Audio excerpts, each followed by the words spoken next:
The old road sign was barely legible, splintered wood covered in moss. Welcome to Havenwood, it probably once said. Now, it just felt like a warning. I was lost, my GPS had died hours ago, and a storm was rolling in fast. Havenwood looked like my only option for shelter. It was one of those places you see in postcards from a forgotten era. Quaint houses with wraparound porches, a general store with a faded Coca-Cola sign, a single church steeple piercing the bruised, purple sky. But as I drove down Main Street, a feeling of unease crawled up my spine. There were no people, not a single soul. No cars, no kids playing in yards, no one rocking on the porches. Just an unnerving, heavy silence broken only by the wind whistling through the eaves of the houses. I parked in front of the general store, the bell above the door chiming with a hollow sound as I stepped inside. Dust motes danced in the slivers of light cutting through the grimy windows. The shelves were stocked, but everything was coated in a thick layer of dust, as if frozen in time. Canned goods from decades ago, candy bars with faded wrappers. Hello, my voice echoed, sounding small and frail. No answer. I walked deeper into the store, my footsteps creaking on the old floorboards. Behind the counter, I saw it. A ledger, open to a recent date. Just yesterday's date, in fact. The handwriting was a neat, looping script. The entry read, New arrival. 1. My blood ran cold. Was it talking about me? How could they know? Suddenly, the bell above the door chimed again. I spun around, my heart hammering against my ribs. Standing in the doorway was a tall, thin man in an old-fashioned suit. His face was pale, his eyes dark and empty. He didn't smile. He just stared. You're lost, he said, his voice a dry whisper, like rustling leaves. It wasn't a question. We've been expecting you. Expecting me? The fear was a physical thing now, a tight knot in my stomach. Who are you? I stammered, backing away slowly. I'm the greeter, he said, taking a slow step forward. Everyone in Havenwood has a role. And soon, you will too. The other residents began to emerge from the shadows of the store, their faces just as pale, their eyes just as empty. They moved with a strange, jerky slowness, surrounding me. There was the baker, still in his flour-dusted apron. The librarian, her glasses perched on her nose. The sheriff, his badge tarnished. They weren't alive. Not really. They were like puppets, their strings pulled by some unseen force that permeated this town. The greeter's lips curved into a semblance of a smile. Don't be afraid, he whispered, his voice now sounding like it was coming from all around me. You won't be leaving. But you won't be alone, either. We're a tight-knit community here in Havenwood. We always have room for one more. I looked at the open ledger on the counter. The neat script. New arrival. 1. I finally understood. This wasn't a shelter from the storm. It was the storm's very heart. And I had just driven right into it. I screamed, but the sound was swallowed by the oppressive silence of Havenwood, a town that collects souls instead of people. Thanks for watching. If you enjoyed this story, don't forget to like, subscribe, and hit that notification bell so you don't miss our next descent into the darkness. It started with the roses. A single, perfect red rose left on my doorstep every morning. At first, I thought it was a secret admirer, someone from work maybe. It was kind of sweet, romantic even. I'd pick it up, smile, and put it in a vase on my kitchen counter. After a week, I had a whole bouquet. But then things started to change. One morning, instead of a rose, there was a small, intricately carved wooden bird. It was beautiful, but unsettling. There was no note, just the bird, its painted eyes seeming to follow me. The next day, it was a photograph. A picture of me, sleeping in my bed. My blood ran cold. How did they get in? I checked all the locks, the windows, everything was secure. I felt a knot of pure dread tighten in my stomach. This wasn't romantic anymore. This was a violation. I went to the police, but they were dismissive.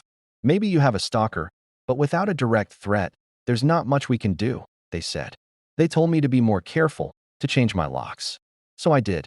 I installed a new deadbolt, a chain, even a security camera pointed at my front door.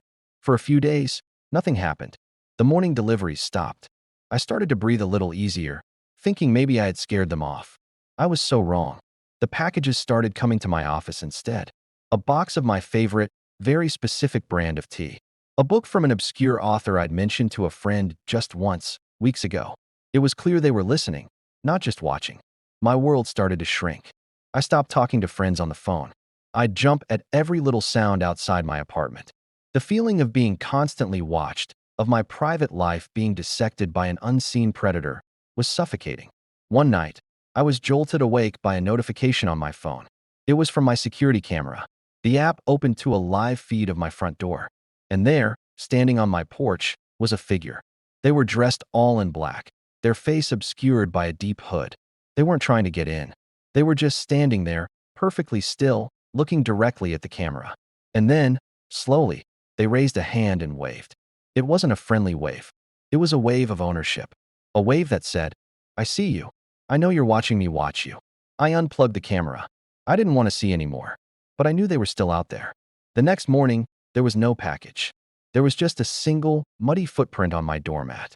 It was pointing away from the door, as if they had just left. But the terrifying part was, there was no matching print leading up to the door. It was as if they had appeared right on my doorstep. That's when I knew I couldn't stay. I packed a bag that night, just the essentials, and left everything else behind. I drove for hours, with no destination in mind, just trying to put as much distance as I could between myself and that house. I'm staying in a motel now, hundreds of miles away. I keep the curtains drawn, and I sleep with a chair wedged under the doorknob. This morning, I went to get some ice from the machine down the hall. When I came back to my room, something was propped against the door. It was a small, intricately carved wooden bird, and its painted eyes were staring right at me. Thanks for listening. If you enjoyed this story, or if it gave you the chills, hit that like button and subscribe for more. Stay safe out there. It was just another Tuesday night, or so I thought. The office lights flickered off behind me, casting long, dancing shadows on the pavement as I started my usual walk home. The city hums differently after midnight. The daytime chaos melts away, leaving a quiet, almost eerie stillness. I usually enjoyed this walk. It was my time to decompress, to let the day's stress dissolve into the cool night air. But tonight, something felt off. The air was heavier, charged with an unseen energy. I pulled my jacket tighter, quickening my pace. The familiar rhythm of my footsteps on the concrete was usually comforting, but tonight, it sounded like an alarm bell in the silence. Then I heard it. A second set of footsteps. Scuff, drag. Scuff, drag. It was out of sync with my own, slow and deliberate. I glanced over my shoulder. Nothing. Just an empty street bathed in the sickly orange glow of the streetlights. I told myself I was being paranoid, just tired from a long day. I picked up my pace. The footsteps behind me matched my speed, but kept their own unnerving rhythm. Scuff, drag. Scuff, drag. Closer now. A cold dread snaked its way up my spine. My heart hammered against my ribs like a trapped bird. I didn't dare look back again. My mind raced, trying to rationalize what was happening. Was it a prank? Someone trying to scare me? But the sound was so unnatural. It wasn't the sound of shoes on pavement. It was something else, something heavier, something wet. I fumbled for my phone, my fingers shaking so badly I could barely unlock it. I pretended to take a call, hoping the sound of my voice would deter whoever, or whatever, was behind me. "Hey, yeah, I'm just around the corner," I said, my voice trembling, trying to sound casual. The scuffing and dragging stopped. For a moment, a wave of relief washed over me. It worked. I was safe. I risked another look back. The street was still empty, but the silence that followed was even more terrifying than the noise. Just as I started to breathe again, a shadow detached itself from a dark alleyway up ahead. It was tall, impossibly thin, and it moved with a disjointed, jerky motion, like a marionette with tangled strings.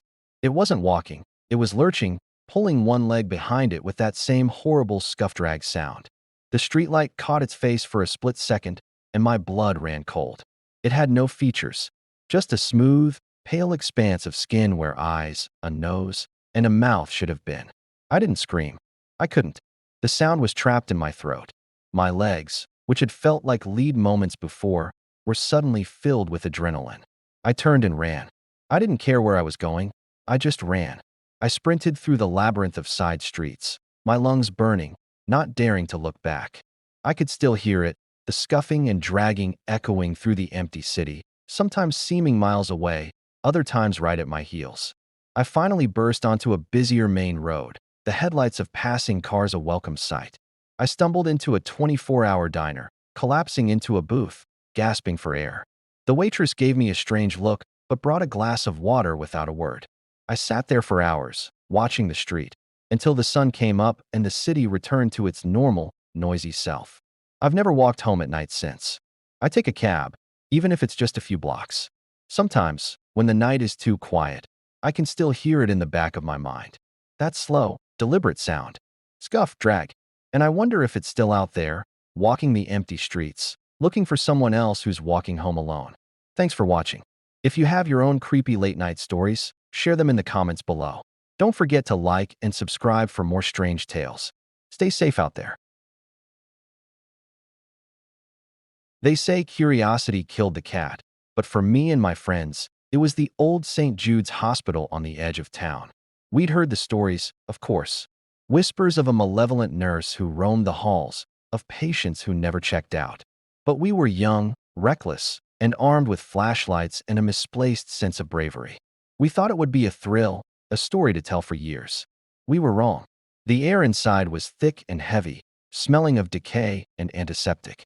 Our flashlights cut through the darkness, revealing peeling paint, overturned gurneys, and medical charts scattered across the floor like dead leaves. Every creak of the floorboards, every gust of wind rattling the broken windows, sent a shiver down my spine. We tried to laugh it off, making jokes about ghosts and ghouls, but the laughter died in our throats. The silence that followed was more terrifying than any sound. We decided to split up. A classic horror movie mistake, I know. I went with my friend Leo, heading towards the pediatric ward. The walls were covered in faded cartoon murals, their cheerful smiles now looking like grotesque grimaces in the dim light. In the center of the room sat a single rocking horse, swaying back and forth on its own. Slowly, rhythmically, we froze, our hearts pounding against our ribs. There was no wind in here, no draft. Leo, ever the skeptic, walked towards it to stop it. As his hand reached out, a child's giggle echoed from the end of the hall. It wasn't a happy sound. It was cold, and it was getting closer. We ran. We didn't look back. We sprinted down corridors that all looked the same, a disorienting maze of shadows and fear. We could hear footsteps behind us, not just the giggle anymore, but a heavy, dragging sound. The sound of a lame foot scraping against the linoleum. It was the sound from the legends, the sound of Nurse Hemlock, the matron who supposedly took her own life in the asylum wing after a terrible accident. We finally found our other friends, huddled together in the main lobby, their faces pale with terror. They'd heard it too. The dragging footstep, the chilling giggle. We scrambled for the exit, the main doors we had pried open just an hour before. But they were shut, chained, from the inside. Panic set in. We pulled, we pushed, we screamed, but the chains held fast. Then we saw her. At the far end of the long lobby, a figure emerged from the darkness. A tall woman in a starched, old-fashioned nurse's uniform.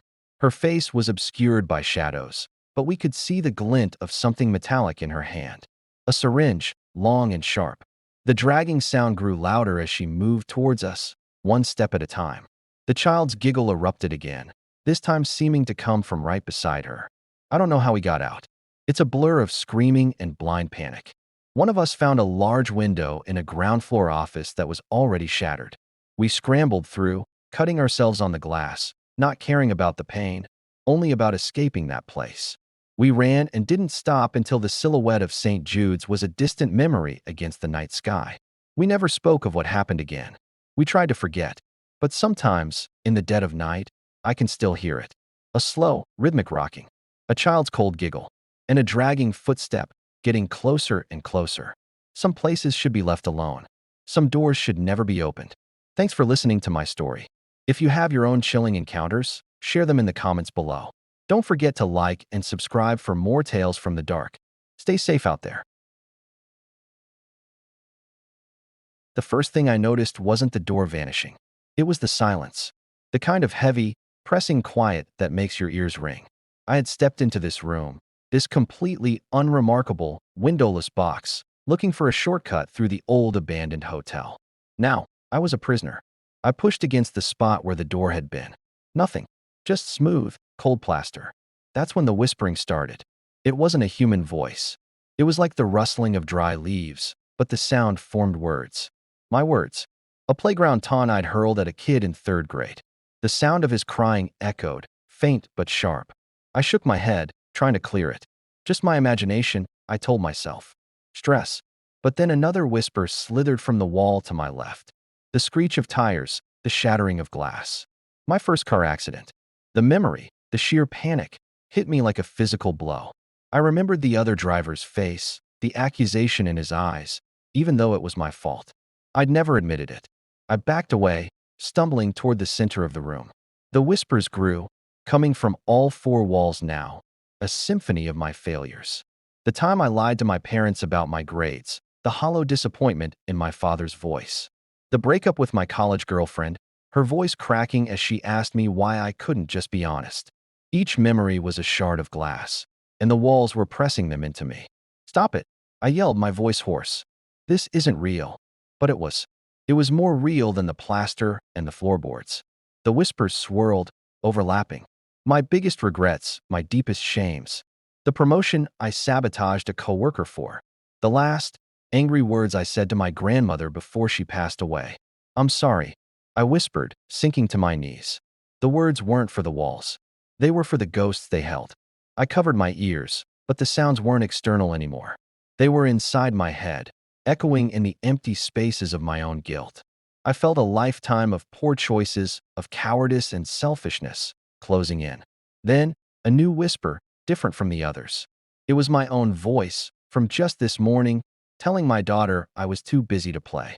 I saw her little face, the flicker of disappointment she tried to hide. That memory, it hurt more than all the others combined. It wasn't a distant failure, it was fresh. It was a mistake I could still fix. I stood up, my legs trembling. I didn't know how, but I had to get out of here. Not for me, but for her. I turned to face the wall that had held the first whisper. I placed my hand against it, not to push, but to listen. To finally, truly listen to the things I'd spent my life running from. The whispers continued, but now, I wasn't just their victim. I was their audience. And I would face every single one of them until I found a way out. Thank you for watching. If you enjoyed this story, please like and subscribe for more. I bought this old house a few months ago. It's a fixer-upper, but it had good bones, you know? The first thing I did was install a new security system. Top of the line, motion-activated cameras covering every angle. I travel for work sometimes, so peace of mind is priceless. The first couple of weeks were normal. I got notifications for the mailman, a stray cat, the usual stuff. But then, the strange alerts started. It was a Tuesday night, around 2 a.m. My phone buzzed. Motion detected, front porch. I opened the app, my heart pounding a little. The live view was empty. Just the porch light, the rocking chair, and the wind rustling the trees. I scrubbed back through the recording, and that's when I saw him. A man, standing right in the middle of the porch, staring directly at the camera. He was wearing old-fashioned clothes, like something out of a 1950s movie, a fedora, a long coat. He just stood there for about 30 seconds, completely still, and then, he was gone. Not like he walked away. He just vanished between one frame and the next. I checked my other cameras. Nothing. No one walked up the driveway. No one came from the street. It was impossible. I chalked it up to a glitch. A weird, creepy glitch. But it happened again a few nights later. This time, it was a woman on the back deck. She was in a simple dress, her hair in a bun. She was looking up at the sky, her hands clasped behind her back. Same thing. She appeared out of nowhere, stood for a minute, and then blinked out of existence. Over the next month, I collected a whole gallery of these phantom visitors. A young boy bouncing a ball that wasn't there. An elderly couple sitting on the porch swing, not moving, just looking straight ahead. They never interacted with anything. They were like ghosts imprinted on the recording. The weirdest part? They never triggered the motion sensor when they appeared or disappeared. The alert only happened while they were there, standing perfectly still. I started doing some research on the house. I spent hours at the local library, digging through old records and newspapers. And I found them. Every single person my camera had recorded. They were all former residents of this house. The man in the fedora was the original owner, a guy named Arthur, who built the house in 1952. He'd passed away peacefully right in the living room. The woman on the back deck was his wife, Eleanor. The couple on the swing, the Millers, lived here in the 70s. The little boy? their grandson, who used to visit every summer. They had all lived and died in this house. My high-tech security system wasn't just recording the present, it was somehow capturing echoes of the past. These weren't ghosts in the traditional sense. They weren't haunting me. They were just memories. Frozen moments of their lives, replaying on a loop that only my camera could see. I haven't told anyone about this. Who would believe me? But now, when I get a notification in the middle of the night, I don't feel scared anymore. I open the app and I watch. I see Arthur looking over his property. I see Eleanor admiring her garden. It's like I'm a custodian of their memories. My modern technology has become a window into a time long gone. This old house isn't haunted. It's just full of stories. And I'm the lucky one who gets to see them. Thanks for listening to my story. If you have any experiences like this, I'd love to hear them in the comments. Don't forget to like and subscribe for more strange tales. The old woman from down the street, Mrs. Gable, she always told us kids the same thing. Never say a name you do ain't know 3 times. Especially not at night. We thought it was just one of her strange little rules, like not stepping on cracks or whistling past a graveyard. A bit of harmless folklore from a woman who'd seen too many winters. We'd laugh about it, daring each other to whisper made-up names into the dark. It was just a game. That is, until the packages started arriving. They weren't from Amazon or any delivery service I recognized. Just plain brown boxes, left right on my doorstep with no return address. The first one held a small, antique music box. It was beautiful, but it wouldn't play. The second, a week later, contained a single, dried black rose, its petals like brittle paper. The third held a tarnished silver locket, empty inside. Each package had a single name written on the tag in elegant, looping script, Kalen. I was intrigued, not scared. I searched the name online, but nothing concrete came up. It was ancient, Gaelic maybe. I asked my neighbors if they were expecting packages, if they knew a Kalen. Blank stares. It became the mystery of the month. My friends and I would joke about my secret admirer. Maybe Kalen is trying to woo you with creepy gifts, my friend Sarah teased over coffee. I laughed and said, well, if Kalen wants to meet me, they should just knock on the door. One evening, I was home alone, sorting through the strange gifts. The music box, the rose, the locket. They sat on my coffee table, a collection of oddities. I picked up the tag from the first box, tracing the letters with my finger. Kalen, I murmured, the name feeling strange on my tongue. It had a certain rhythm to it. Later, while looking for a misplaced remote, I found another tag under the sofa cushion. Kalen, I said again, a little louder, annoyed at the clutter. The house was quiet that night, the kind of quiet that feels heavy. I was getting ready for bed when I saw the empty locket on my nightstand. It seemed to glint in the lamplight. Without thinking, I picked it up, a strange feeling of finality washing over me. Who are you, Kalen? I whispered to the empty room. That was the third time. A soft knock echoed from my front door. Not a loud, demanding rap, but a gentle, patient tap, tap, tap. My blood ran cold. It was almost midnight. I wasn't expecting anyone. I crept to the peephole, my heart hammering against my ribs. There was no one there. The porch was empty, bathed in the pale glow of the street lamp. I shook my head, telling myself it was just the wind, the house settling. Then, from the other side of the door, a voice. It was smooth as silk, a low, melodic whisper that seemed to slide right through the wood. You called, it said. I froze, my hand hovering over the lock. The voice wasn't coming from the porch. It was coming from inside my living room. I slowly turned, my eyes wide with a terror I had never known. Standing by the coffee table, a tall shadow was unfolding itself from the darkness, a figure where there was no figure before. Its eyes glowed with a faint, embers-like light. It smiled, a slow, chilling curve of its lips. Thank you for the invitation. It purred, its voice the sound of forgotten secrets and broken promises.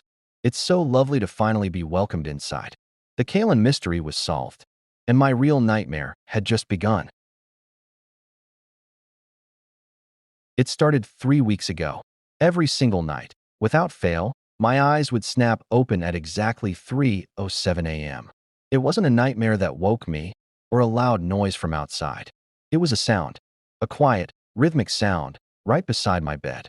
Breathing, deep, slow, and ragged, like someone had just run a marathon and was trying to catch their breath in absolute silence. The first night, I was terrified. I froze, my heart hammering against my ribs. My room was pitch black, the kind of darkness that feels heavy, suffocating. I strained my ears, convincing myself I was just dreaming, or that it was the wind, or the house settling. But no, the sound was too distinct, too close. It was the unmistakable inhale and exhale of lungs. I lay there for what felt like an eternity, squeezed my eyes shut, and prayed for morning. When I finally dared to open them again, sunlight was streaming through my window, and the sound was gone. I tried to rationalize it. Maybe I had developed a new, weird kind of snoring. Maybe I had sleep apnea. I even downloaded a sleep tracking app on my phone to record the night. The next morning, I eagerly checked the recording. The app showed my normal sleep patterns, a few light snores here and there, and then, at exactly 3:07 a.m., there was a stretch of dead silence on my track. My phone hadn't picked up a thing, but I knew what I had heard. That night, I woke up again. 3:07 a.m. The breathing was there, a chilling metronome counting down to something. This became my new normal. I'd go to bed dreading the inevitable. I tried everything. I left the light on, but the breathing was still there, lurking just beyond the soft glow. I played white noise, but the rhythmic sound cut through it like a knife. I even slept on the couch one night. At 3:07 a.m., I woke up to the sound of breathing right next to my ear, the air from it feeling cold against my cheek. I bolted upright, my heart leaping into my throat, but the living room was empty. Last week, I decided I couldn't live like this anymore. I was sleep-deprived, paranoid, and felt like I was losing my mind. I bought a night vision camera, the kind people use to watch for wildlife in their backyard. I set it up on my bookshelf, aimed directly at the side of my bed where the sound always came from. I needed proof. I needed to see what was tormenting me night after night. That night, going to sleep felt different. I wasn't just scared, I was determined. I felt like a hunter setting a trap. When my eyes snapped open, I glanced at the clock, 3:07 a.m. And there it was, the slow, deep breathing, filling the silence of my room. But this time, I didn't freeze. I lay perfectly still, pretending to be asleep, my mind racing about what the camera was capturing. The breathing continued for about 10 minutes. Then, as it always did, it just stopped. The silence that followed was somehow even more terrifying. The next morning, my hands were shaking as I retrieved the memory card from the camera and plugged it into my laptop. I skipped through the footage, my heart pounding with every click. I found the timestamp, 3:07 a.m. I watched, holding my breath. I saw myself sleeping, tossing and turning slightly. Nothing else. The room was empty. There was no shadowy figure, no monster, no ghost. Just me, alone in my bed. I was about to close the laptop, defeated and more confused than ever, when I noticed something. A small detail on the video playback bar. The audio track. It was flat for most of the night, with small peaks for my snoring. But at 3:07 a.m., a new, consistent, and powerful waveform appeared. The camera had recorded the sound. It was real, but that wasn't the scary part. As I zoomed in on the video, looking at myself in the grainy night vision, I saw it. At the exact moment the breathing sound started on the audio track, my own chest on the screen was perfectly still. For the entire 10 minutes that the ragged breathing filled my room, I wasn't breathing at all. Have you ever stared into a mirror for so long that your own face starts to look unfamiliar? It's a strange feeling, right?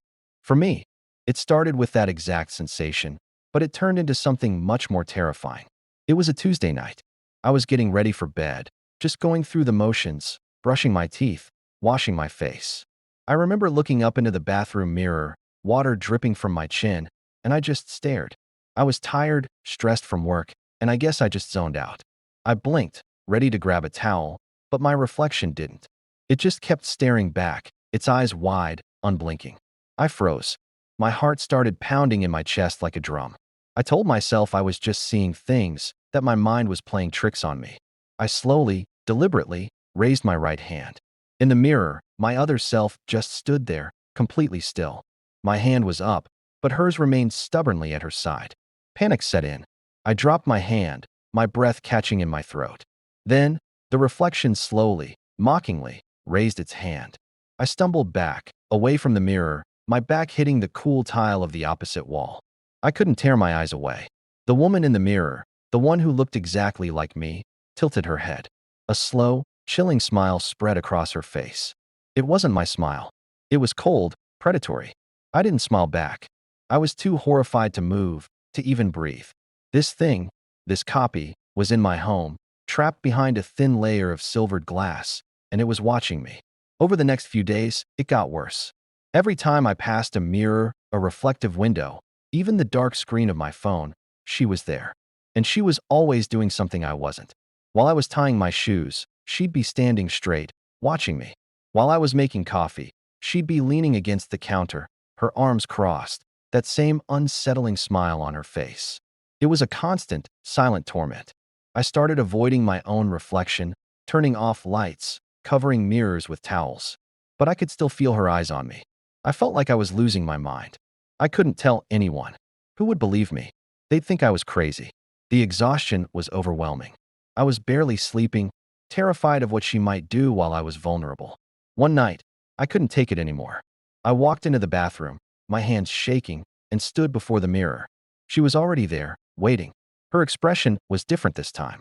It wasn't smug or mocking. It was determined.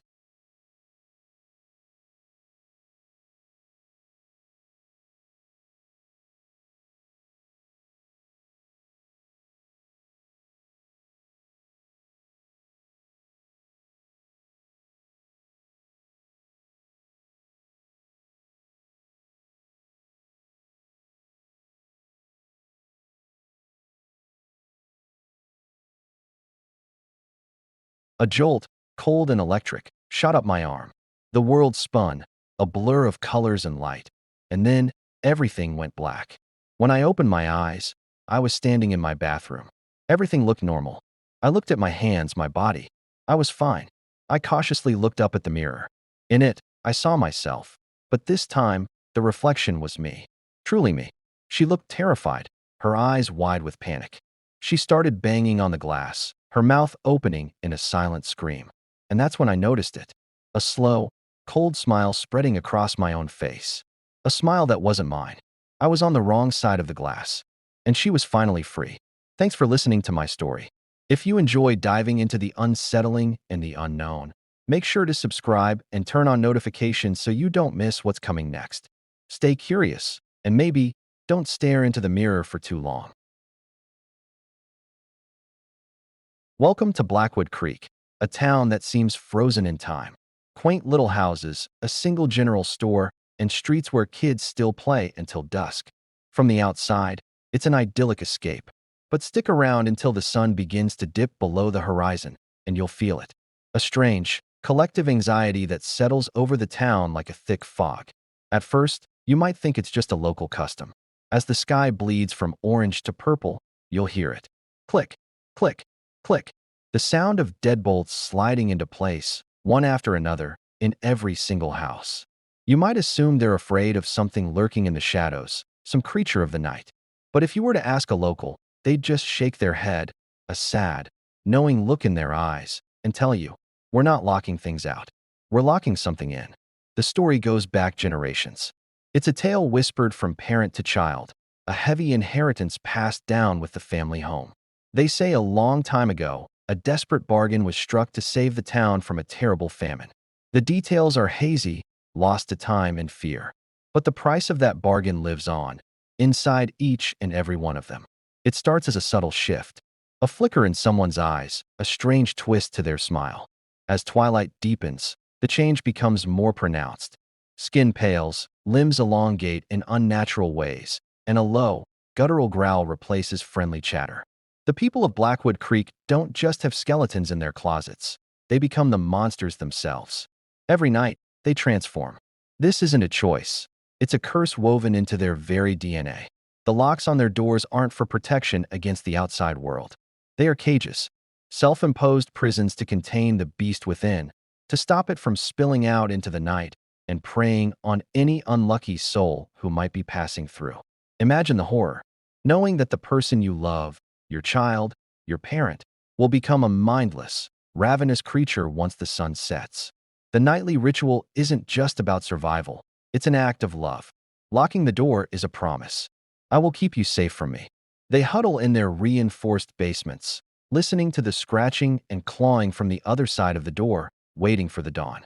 Because with the first rays of sunlight, the transformation reverses. The monster recedes, and the person returns, often with no memory of the night's horrors, just a bone-deep exhaustion and the grim reality of another day. They emerge, unlock their doors, and try to live a normal life. They tend their gardens, chat with neighbors, and smile at strangers, all while carrying the weight of the monster they will become again in just a few hours. So if you ever find yourself in a town where every door is locked tight at sunset, don't try to find out what they're hiding from.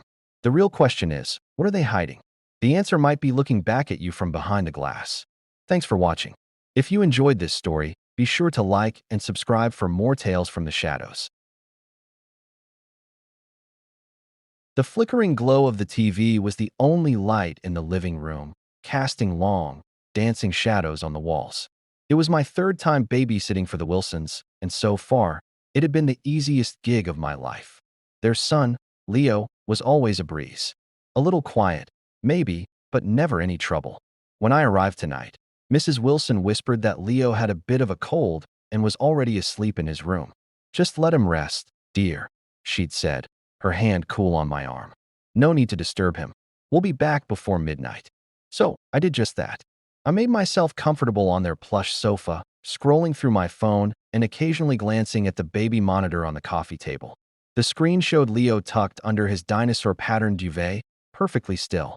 Every so often, I'd turn up the volume, straining to hear the soft rhythm of his breathing. It was faint, but it was there. At least, I thought it was. Around 10 o'clock, a wave of unease washed over me. It was too quiet. The house felt unnaturally still, the kind of silence that makes the hairs on your arms stand up. I looked at the monitor again. Leo hadn't moved an inch. Not a single twitch or a roll. Just still. My heart started to thump against my ribs. "This is silly," I muttered to myself, trying to brush off the feeling. Kids sleep deeply, especially when they're sick. But the knot in my stomach tightened. I turned the volume on the monitor all the way up. Nothing. Just a faint, electronic hiss. No soft sighs, no gentle breaths. Just static. I had to check. I had to be sure. My feet felt like lead as I pushed myself off the sofa and crept up the carpeted stairs. Each step creaked under my weight, the sound deafening in the silence. The hallway was dark, and I used my phone's flashlight to guide the way to Leo's room. The door was slightly ajar, just as Mrs. Wilson had left it. I pushed it open gently. The room was cold, colder than the rest of the house. The beam from my phone cut through the darkness, landing on the small figure in the bed. Leo was on his side, facing away from the door, his blonde hair peeking out from under the covers. "Leo," I whispered, my voice trembling. "Hey, buddy. You okay?" No response. I took another step into the room, my breath catching in my throat. I reached out a hesitant hand to touch his shoulder, to give him a gentle shake. But as my fingers brushed against his pajama-clad arm, I snatched them back. His skin was cold. Not just cool from the room, but icy, unnervingly cold. The kind of cold that doesn't belong to the living. Panic seized me. My hands were shaking so badly I could barely hold my phone steady. I moved the light to his face. His eyes were partially open, staring blankly at the wall. His lips had a faint blue tinge, and there was a stillness about him that was absolute and terrifying. He wasn't sleeping. He was gone. My mind raced, trying to make sense of it. How long? How long had he been like this? I thought back to the monitor, the faint sounds I thought were his breathing. Was it just the static? The hum of the house? Had I been sitting downstairs for 3 hours, watching a child who was already gone? A wave of nausea hit me, and I stumbled back out of the room, my hand clamped over my mouth. Downstairs, the baby monitor on the coffee table suddenly crackled to life. But it wasn't static. It was a voice. A faint, childlike whisper. It was distorted, but I could make out the words. "Thank you for watching me." My blood ran cold. I spun around, staring at the dark staircase, my heart hammering against my chest. The whisper came again, this time seemingly from right behind me. "Now you can play with me forever." I screamed. The front door was my only thought. I scrambled for the lock, my fingers fumbling. I didn't look back. I just ran. I never found out what happened in that house, and I never want to. Some doors are best left unopened. Thanks for watching, and remember to subscribe for more strange stories. Stay safe out there. Have you ever had that feeling That prickling sensation on the back of your neck that tells you something is deeply, fundamentally wrong? For me, it started with the hallway. I moved into this apartment building, a classic pre-war place with good bones and what I thought was a lot of character. My unit, 7B, was at the very end of the hall. The first day, I measured it out of curiosity, about 100 feet from the elevator to my door. A perfectly normal distance. The first week was uneventful. I unpacked, got to know the squeak in the third floorboard, and learned which neighbor played their music too loud on Wednesdays. But then, on the 8th night, I came home late from work. As I stepped out of the elevator, the hallway seemed longer. I shook my head, blaming it on exhaustion. It had been a long day, but as I walked, the familiar rhythm of my footsteps fell off. It took more steps than usual to reach my door. I dismissed it. It was just fatigue, right? The next night, I couldn't ignore it. The distance had definitely increased. The floral wallpaper pattern seemed to repeat more times than it should. The sconce lights, usually spaced about 10 feet apart, looked like distant, hazy stars. A cold knot of dread formed in my stomach. I started timing my walks. The first night, it took me 30 seconds. By the end of the second week, it was a full minute. A minute of walking down a straight, featureless hallway that I knew, logically, should only take half that time. I tried to talk to my neighbors. I'd knock on their doors, but no one ever answered. It was as if I was the only person living on the 7th floor. I even tried to catch the building manager, but his office was always empty. I was alone with this impossible, stretching corridor. My nights became a ritual of fear. I'd step out of the elevator, take a deep breath, and start walking, my heart pounding in my chest. The air in the hall grew colder, the silence more profound, the further I walked. One night, about a month in, I decided to test it. I brought a tape measure. I hooked one end to the elevator call button and started unspooling it as I walked. 100 feet, 200, 300. My door, which should have been right there, was still a shimmering speck in the distance. The tape measure ran out, its metal end clattering to the floor behind me, but the hallway just kept going. Panic seized me. I dropped everything and just ran. I ran for what felt like an eternity, my lungs burning, the repeating wallpaper pattern blurring into a sickening vortex. When I finally slammed my body against my front door and fumbled the key into the lock, I was gasping for air, drenched in a cold sweat. I threw the door open, stumbled inside, and slammed it shut, leaning against it as my body trembled. I never looked back. The next morning, I packed a single bag, walked out my door, and didn't stop until I was out of the city. I don't know what happened to that apartment or that hallway. Sometimes, I wake up in the middle of the night, convinced I can hear the faint, distant echo of my own footsteps, still walking, forever trying to reach a door that gets further away with every step. Thanks for watching. If you have a story about a place that just felt wrong, share it in the comments below. And don't forget to like and subscribe for more strange tales. Stay safe out there. Have you ever driven down a lonely highway late at night and felt a chill run down your spine? That feeling that you're not quite alone? Well, what if I told you there's a place out there, a place that only reveals itself to a select few, right before their final journey begins? Today, we're diving into the legend of the Last Stop gas station. Imagine this. You're driving, lost, your gas tank hovering on empty. The GPS is useless, your phone has no signal. Desperation starts to set in. Then, through the darkness, you see it. A single, flickering neon sign that reads gas. It looks old, like something straight out of a black and white movie, but it's the only sign of life for miles. You pull in, relieved. The attendant who greets you is strange. They don't say much, and their eyes seem to hold a knowledge that's ancient and profound. They don't ask for money. Instead, they offer you a full tank of gas, a hot cup of coffee, and a chance to make one last phone call. The strange thing is, the old-fashioned rotary phone on the counter works perfectly, even when your own cell phone is a dead brick. Travelers who've miraculously survived to tell the tale, and there are very, very few, all describe the same thing. They called a loved one, someone they had unfinished business with. A father called his estranged daughter to say, "I love you." A woman called her mother to apologize for a fight they had years ago. It's a moment of closure, a final chance to say what needs to be said. After the call, the attendant simply nods, and you're sent on your way. You drive off, feeling a strange sense of peace. You look in your rearview mirror to get one last glimpse of the station, but it's gone. vanished, as if it was never there at all. Moments later, disaster strikes. A blown tire, a sudden swerve, a head-on collision. The end comes quickly, but without the panic or fear you might expect. So what is this place? Is it a supernatural waypoint? A gatekeeper stationed between life and death? Some believe it's a form of grace, a final act of kindness from the universe, giving those on the brink a chance to find peace before they cross over. The gas they provide isn't for your car. It's fuel for your soul, helping you complete the last leg of your journey. The stories are whispered among long-haul truckers and late-night travelers. They say if you see that flickering light on a deserted road, don't be afraid. It means you've been chosen. It means you have one last, important task to complete. The last stop gas station isn't a place of horror, but a place of quiet reflection and final goodbyes. It's a reminder that even in our final moments, there can be a moment of connection and love. What do you think? Is this a comforting thought or a terrifying one?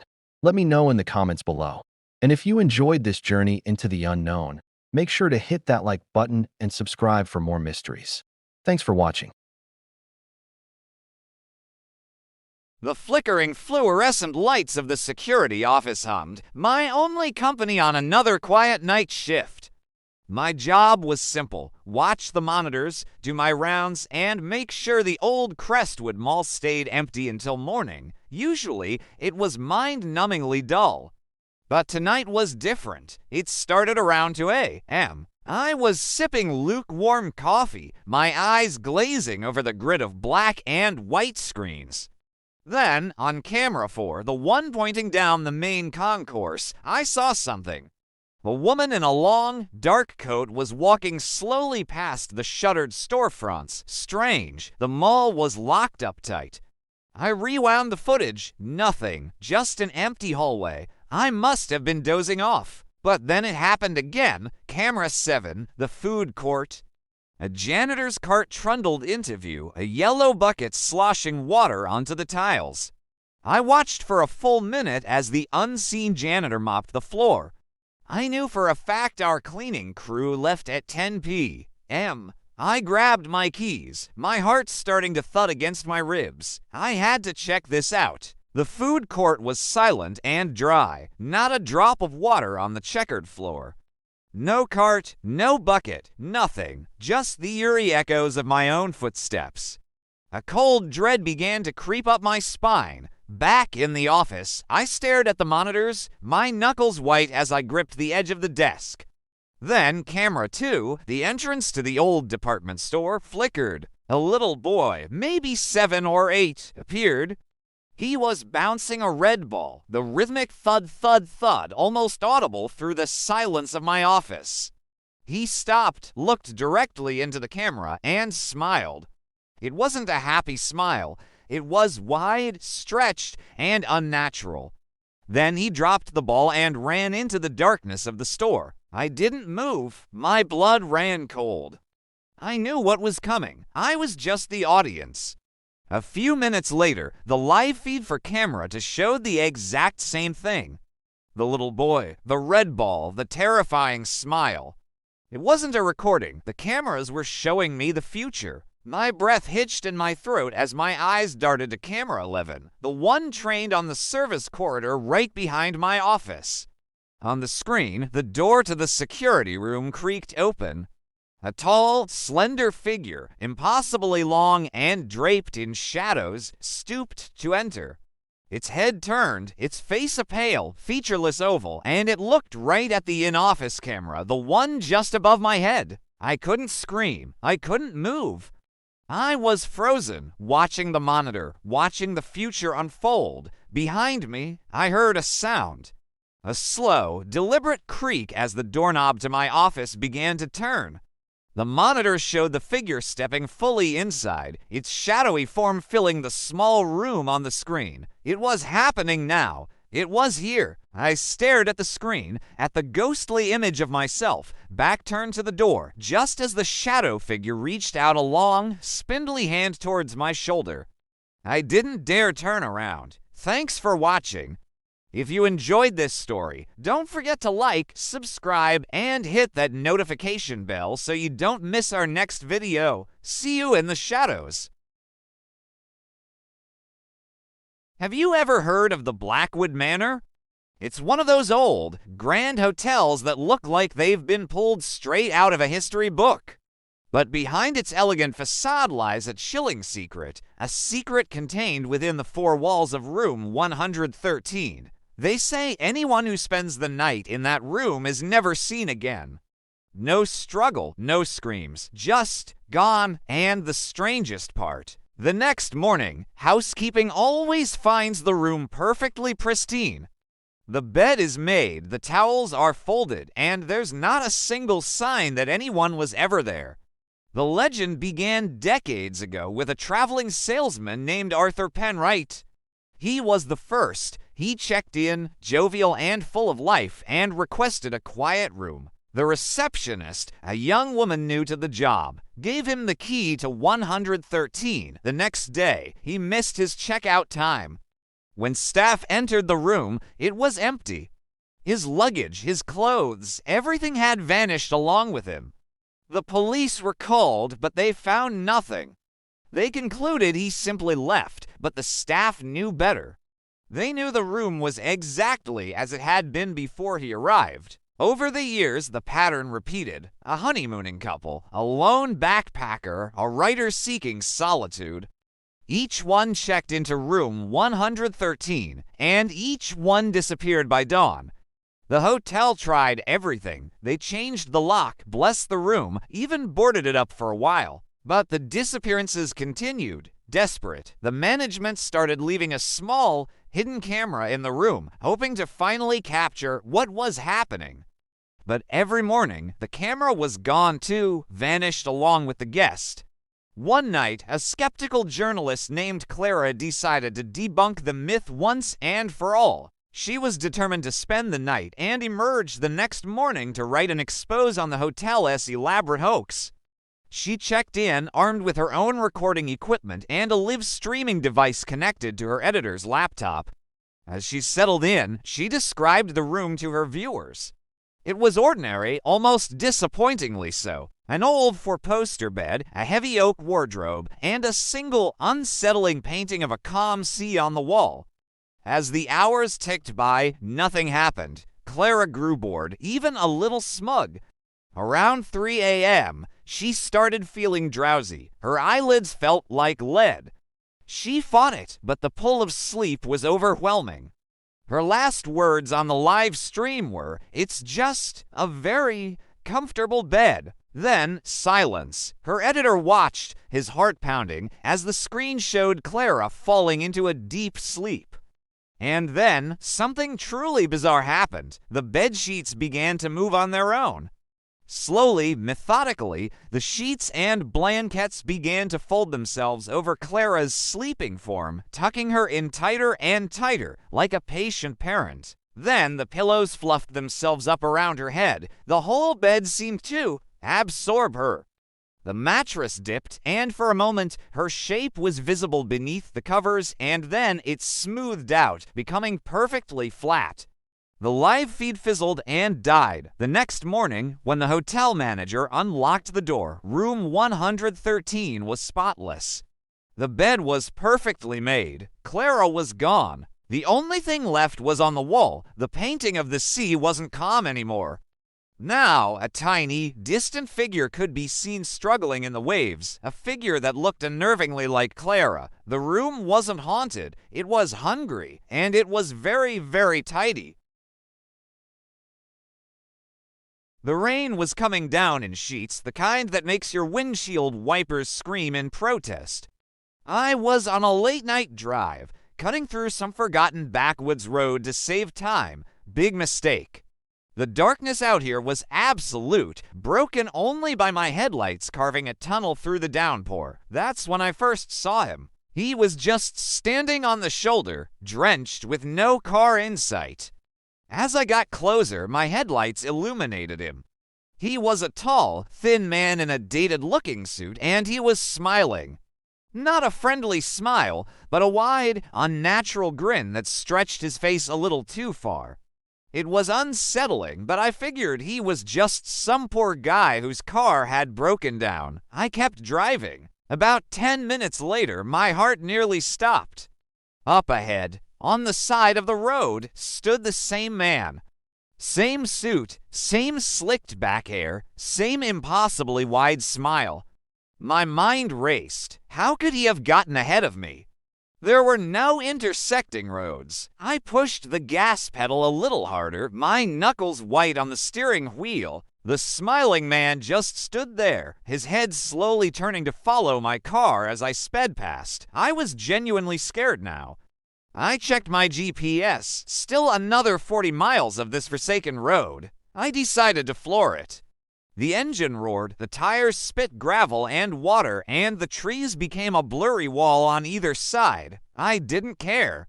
I just needed to put as much distance as possible between me and him. After what felt like an eternity of high-speed driving, I risked a glance at my rearview mirror. It was empty. A wave of relief washed over me. Maybe I had imagined it. The stress of the long drive, the rain, the darkness, it was all getting to me. I eased my foot off the accelerator, letting the car coast back to a more sensible speed. And then I saw the flicker of a figure in my headlights, way up the road. No, it couldn't be. But as I drew closer, the horrifying reality set in. It was him.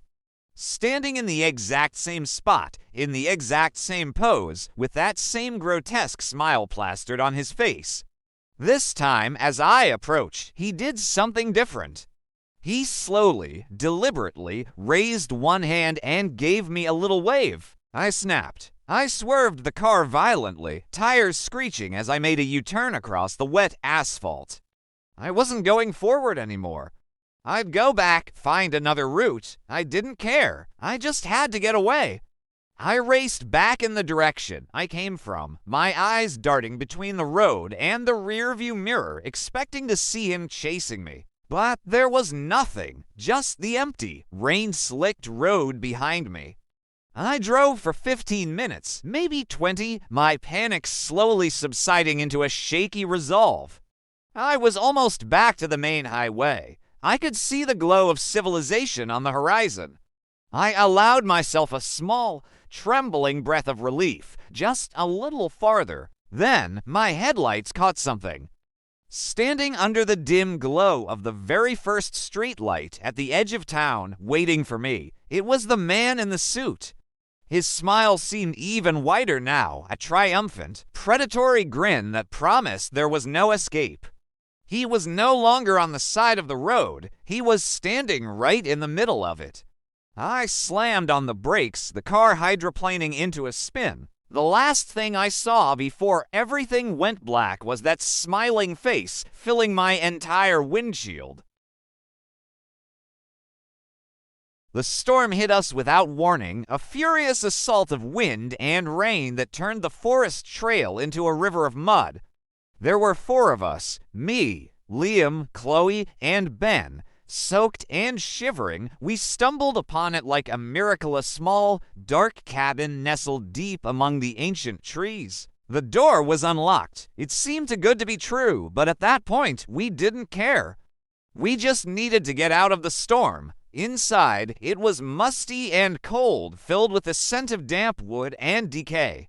There was a single room, sparsely furnished with a rickety table, a few chairs, and a stone fireplace. Liam managed to get a fire going, its flickering light pushing back the oppressive darkness and casting long, dancing shadows on the walls. We huddled around it, the warmth slowly seeping back into our bones. For a while, the only sounds were the crackling fire and the storm raging outside. It felt safe. It felt like we'd been saved. That feeling didn't last. It was Chloe who noticed it first. She was staring at the far wall, her eyes wide. "Guys," she whispered, her voice barely audible. "Look at the wall." We all turned. At first, I saw nothing, just the rough-hewn wooden planks.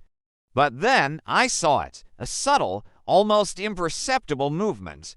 The wall seemed to swell outward, just a fraction of an inch, before slowly receding. It was like watching something breathe. "It's just the wind," Ben said, trying to sound confident, but his voice wavered. The storm is shaking the whole cabin, but we all knew it wasn't the wind. The movement was too slow, too rhythmic, too organic.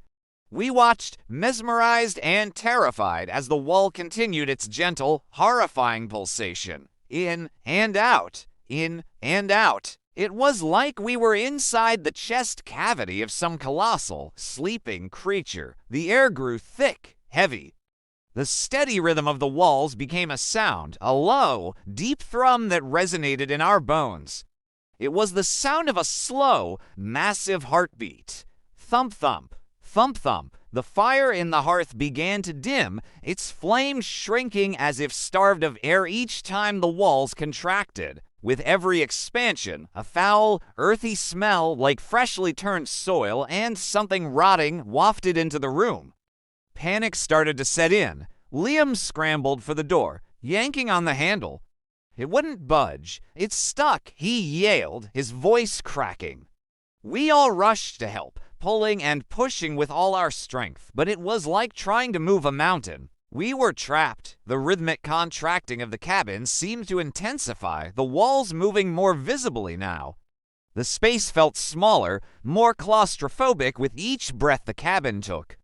The wooden planks of the walls began to groan and creak, not like old wood settling, but like sinews stretching. A dark, sticky sap started to ooze from the seams between the logs, dripping down in thick, black rivulets.